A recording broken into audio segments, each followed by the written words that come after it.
Hello friends, you are watching studyhub.world and this is lecture number 2 of your second chapter electric potential and capacitance. In this lecture, we will derive expression for electric potential due to a dipole in the same way as we have derived electric field due to a dipole. In first chapter, we have derived electric field due to dipole at 3 points, that is at the axis of dipole, at the equatorial point and at any point due to dipole we have derived electric field. Okay, and in this chapter we will find electric potential due to dipole, and again we will study 3 cases, that is electric potential due to dipole at the axis of dipole, at the perpendicular bisector of dipole, that is same, that is equatorial point. Okay, at any point near or away from the dipole, means हम वही 3 cases फिर से derive करेंगे, but here we are finding not the electric field, we are finding electric potential. Okay, so firstly case 1 से start करते हैं. We will find firstly electric potential due to dipole at the axis of dipole. Axis of dipole means this is a dipole, that is what is a dipole? Made up of 2 equal and opposite charges separated by small distance. ये भी बहुत ध्यान में रखना है. This is the main point of this definition कि इन दोनों के बीच जो distance होता है L, जो हम लेते हैं 2L, वो बहुत ही small होता है. ओके, और एक्सियल पॉइंट क्या होता है? जो इस डाइपोल की एक्सिस पे ही पड़ा होता है. This is the P point, that is axial point for this dipole because it is at the axis of the dipole, और डाइपोल की जो डायरेक्शन होती है it is from negative to positive. Okay, और डाइपोल मोमेंट भी हम पढ़ चुके हैं. What is the dipole moment for this dipole? It is Q into 2L, where 2L is the separation between these two charges and Q is the magnitude of any one of the charge. Okay, because both the charges have same magnitude. Okay, so start करते हैं. First of all हम P point पे इस dipole की वजह से electric potential कैसे find करेंगे? These two charges will act as point charges. Okay, सो हम इस पॉइंट पे इन दोनों पॉइंट चार्जेस की वजह से इलेक्ट्रिक पोटेंशियल फाइंड करेंगे और देन उनको ऐड करेंगे. Then we will get the total potential at point P. और हम पहले भी डिस्कस कर चुके हैं इन लेक्चर फर्स्ट कि जो इलेक्ट्रिक पोटेंशियल है it is a scalar quantity, इसकी कोई डायरेक्शन नहीं होती. और उस लेक्चर में हमने इलेक्ट्रिक पोटेंशियल का एक्सप्रेशन भी डिराइव किया था, that is electric potential due to a point charge. और हमने क्या ऑब्टेन किया था कि any potential due to a point charge Q, उसके लिए एक्सप्रेशन क्या आया था हमारे पास? Q by 4 pi epsilon naught R, और we can write as KQ by R, where K is equal to 1 by 4 pi epsilon not. K is here dielectric constant, और जो ये एप्सिलॉन नॉट होता है this is electrical permittivity of free space.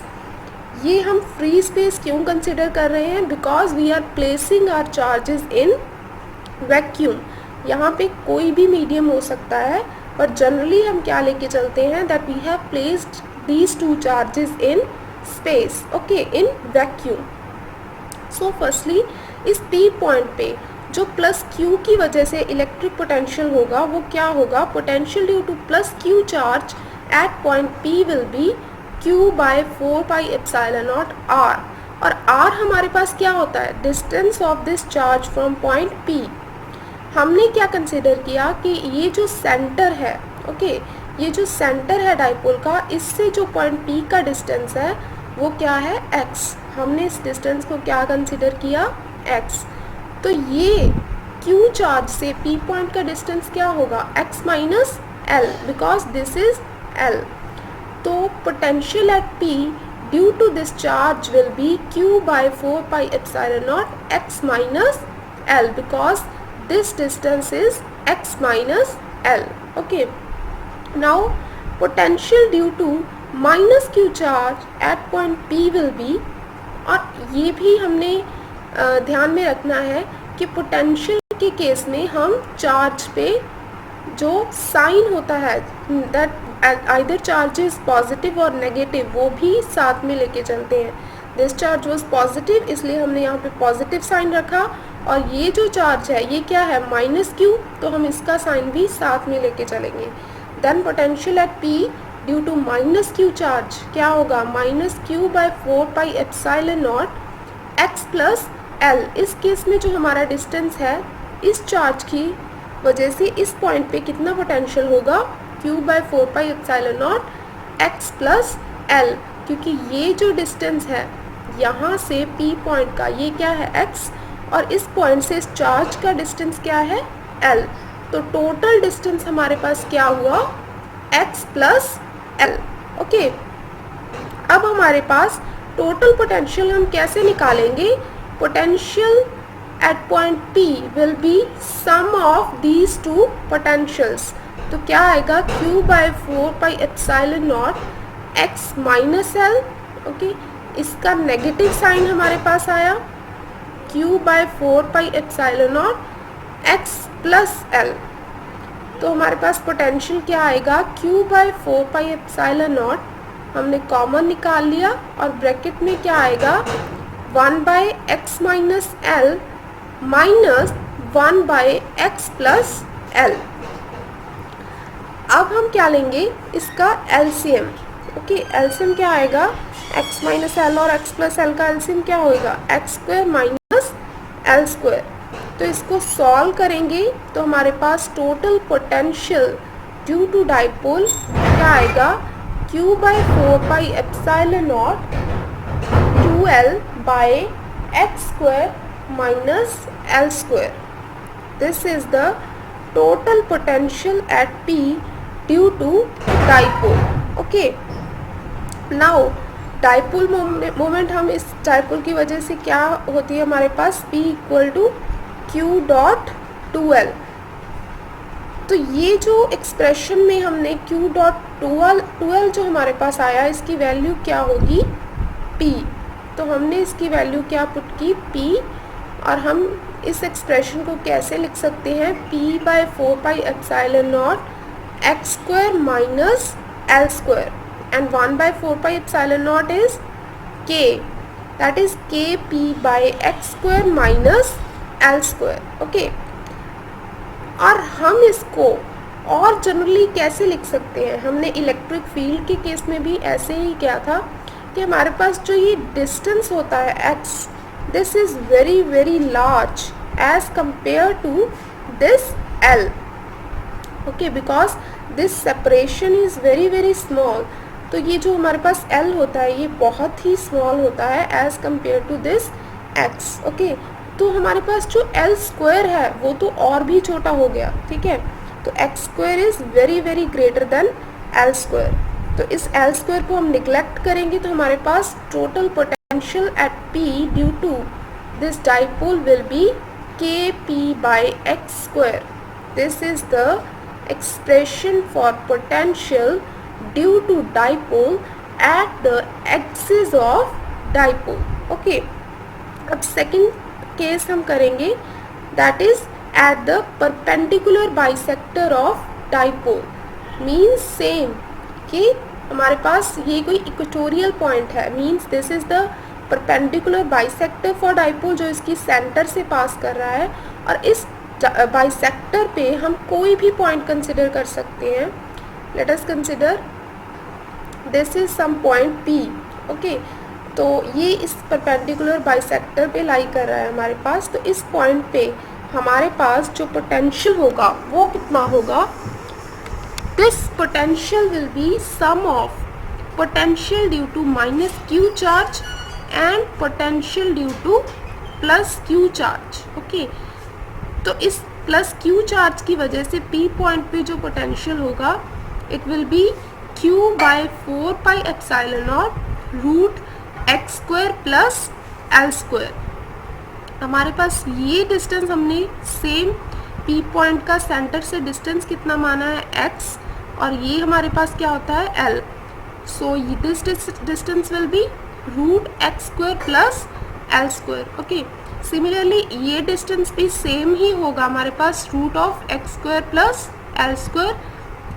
तो ये तो हमें देखने में ही पता चल रहा है कि प्लस क्यू चार्ज की वजह से जो पोटेंशियल आया it is q by 4πε0 root of x square plus L square, और जो माइनस क्यू चार्ज की वजह से पोटेंशियल आया it is minus q by 4πε0 root x square plus L square. और इन दोनों पोटेंशियल्स का जो सम है इट इज़ ज़ीरो, क्योंकि जो डिस्टेंस ऑफ सेपरेशन है पॉइंट पी और चार्जेस में it is same but the two charges are opposite in sign. That's why हमारा जो टोटल पोटेंशियल है it is zero. Okay. So हमने क्या इम्पॉर्टेंट रिजल्ट डिराइव किया यहाँ से कि जो इलेक्ट्रोस्टैटिक पोटेंशियल होता है due to dipole at the perpendicular bisector it is zero, but electric field was not zero. हमारे पास जो इलेक्ट्रिक फील्ड आया था एट इक्वेटोरियल पॉइंट वो ज़ीरो नहीं आया था. Okay. Also the potential at every point of the plane that cuts the dipole normally at centre, ये भी है एट सेंटर इज ज़ीरो. अगर हम सेंटर पे कोई प्लेन ड्रॉ करें, this is simply A line, अगर हम इसे 2D में एज्यूम करें तो ये एक लाइन है और इस लाइन के हर एक पॉइंट पे जो पोटेंशियल होगा इट विल बी ज़ीरो, क्योंकि हर पॉइंट इन दोनों चार्जेस की वजह से इन दोनों चार्जेस से इक्वल डिस्टेंस पे होगा. ओके. अगर हम इसे एक प्लेन एज्यूम करें कि हम एज्यूम करें कि ये एक प्लेन है, 3D में हम एज्यूम करें कि एक प्लेन नॉर्मली इस सेंटर से पास कर रहा है, ऐसे वर्टिकली पड़ा है हमारे पास, उस पूरे प्लेन पे भी इन दोनों चार्जेस की वजह से जो हमारा पोटेंशियल होगा वो क्या होगा, ज़ीरो. ओके. ये हम इक्विपोटेंशियल सरफेसेस पे एक लेक्चर करेंगे, उस पर भी डीपली स्टडी करेंगे that what is the equipotential surface for a dipole. Okay. अभी के लिए आपको इतना ही ध्यान में रखना है कि that surfaces having same value of potential at each point are called equipotential surfaces, के जिन सरफेसेस पे जो हमारा पोटेंशियल की वैल्यू रहती है वो सेम हो उन्हें हम क्या बोलते हैं, इक्विपोटेंशियल सरफेस. और डाइपोल की वजह से जो इक्विपोटेंशियल सरफेस है वो कहाँ पे है हमारे पास, ये परपेंडिकुलर बाइसेक्टर से अगर हम यहाँ पे प्लेन ड्रॉ कर दें that will act as a equipotential surface for dipole, because उसके हर पॉइंट पे जो पोटेंशियल होगा it will be zero. Okay. Now moving to third case, it is the potential at any point due to dipole. और इस case से हम दोनों रिजल्ट ड्राइव कर सकते हैं, that is axis also and equatorial point वाला भी, because this is general case for any point due to a dipole. Let us suppose कि हमने ये कोई पी पॉइंट लिया, ये डाइपोल से कितने डिस्टेंस पे है r, और थीटा एंगल बना रहा है, this is making an angle theta with dipole. Dipole की डायरेक्शन क्या है, नेगेटिव टू पॉजिटिव. हम इस डाइपोल से थीटा एंगल गए और जितने डिस्टेंस पे हम बोले, हमें ये बोला गया है तो उतने डिस्टेंस पे हमने ये पॉइंट P कंसिडर किया. सपोज आपको कोई एंगल 30 डिग्री पे और डिस्टेंस 5 सेंटीमीटर पे कोई पॉइंट हमें बताया है और उस पर हमने पोटेंशियल फाइंड करना है, तो हम कैसे उसे प्लॉट करेंगे, इस डाइपोल से 30 डिग्री मूव करेंगे और ओरिजिन से डिस्टेंस क्या लेंगे 5 सेंटीमीटर, और उस पॉइंट पे हम क्या लेंगे, फाइंड करेंगे पोटेंशियल ड्यू टू डाइपोल. और यहाँ पे हम जनरल केस ले रहे हैं that this is at a distance r from origin और थीटा एंगल ये डाइपोल के साथ बना रहा है. ओके. सो अब हम इस केस में क्या करेंगे, सिंपल, बहुत ही सिंपल एक्सप्रेशन है ये. हम क्या करेंगे, इस डाइपोल P को 2 कंपोनेंट्स में तोड़ देंगे, जैसे हमने इलेक्ट्रिक फील्ड के केस में किया था. दिस इज, ये क्या होगा, P cos theta, because theta angle इस डायरेक्शन, इस तरफ पड़ा है हमारे पास, और ये हमारे पास कंपोनेंट क्या होगा, P sin थीटा. और ये जो P पॉइंट है, ये P cos थीटा डाइपोल के लिए क्या एक्ट कर रहा है, एक्सियल पॉइंट, ये इसके एक्सिस के अलॉन्ग ही तो पड़ा है. ओके. और P sin थीटा डाइपोल के लिए ये पॉइंट क्या कर रहा है, equatorial point, because this is making angle 90 degree with this dipole. Okay, और इन दोनों डाइपोल की वजह से हम यहाँ पे पोटेंशियल फाइंड कर लेंगे सिंपली और उनको ऐड कर देंगे। That will be the potential due to dipole at any point. So firstly इस P cos थीटा डाइपोल की वजह से इस पॉइंट पे पोटेंशियल क्या होगा, दिस इज एक्सियल पॉइंट, और एक्सियल पॉइंट के लिए पोटेंशियल हमारे पास क्या आया था, Kp बाय, ये हमने एक्सप्रेशन ड्राइव किया था Kp बाय एक्स स्क्वायर। तो इस केस में भी हमने, हमारे पास x की जगह डिस्टेंस क्या लिया है हमने r, तो क्या आएगा Kp by R cube. P हमारे पास यहाँ पे क्या है, डाइपोल मोमेंट इसका क्या है, P cos थीटा, तो क्या आएगा Kp cos theta by R cube. Okay, और इस डाइपोल की वजह से ये पॉइंट क्या है, इक्वेटोरियल पॉइंट, और हमने ये भी पढ़ा है कि हमने अभी ड्राइव किया है कि जो इक्वेटोरियल पॉइंट होता है डाइपोल का, उस पे जो पोटेंशियल होता है इट इज 0। तो हमारे पास जो ये पोटेंशियल आया, ये क्या आया, 0। सिंपली ऐड करेंगे इन दोनों पोटेंशियल्स को, so net potential at point P will B simply Kp cos theta by r cube, and this is the general expression जिससे हम दोनों केसेस के लिए पोटेंशियल डिराइव कर सकते हैं। अगर एक्सियल पॉइंट के लिए जो थीटा होता है वो क्या होता है, 0, because theta is the angle between dipole and point जिसपे हमने डाइपोल पोटेंशियल को फाइंड करना है। सो फॉर एक्सियल पॉइंट हमारे पास थीटा क्या होता है, 0, तो cos 0 इज 1, तो हमारा पोटेंशियल क्या है, Kp by R cube, same जो हमने डिराइव किया।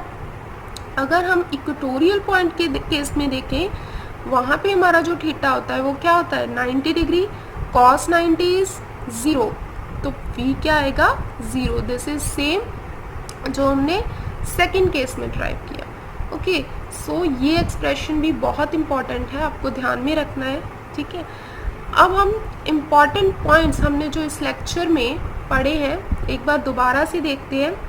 इलेक्ट्रिक पोटेंशियल हमारे पास एक्सियल पॉइंट पे क्या आया, Kp बाय एक्स स्क्वायर, और इक्वेटोरियल पॉइंट पे क्या आया, 0।